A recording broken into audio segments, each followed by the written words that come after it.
Friends, कैसे आप लोग? उम्मीद करते अच्छे हो। तो मैं अब छत पे जा रही थी तो मुझे एक चीज़ दिखी है।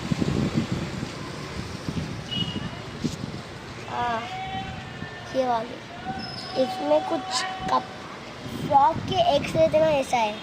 ये फ्रॉक के एग है या नहीं, आप कमेंट्स में जरूर लिखना। क्या है गाइस, ये समझ में नहीं आ रहा। गूगल में सर्च करें तो कुछ और आ रहा है। अब मैं क्या करूं, क्योंकि इसमें बारिश हो रही है ना, इसलिए फुल पानी है। और ना मैं इसमें लीची के झाड़ उगाने वाली थी, ये रहने का तो मैं 26 को, लेकिन ये यूँ भूल गई।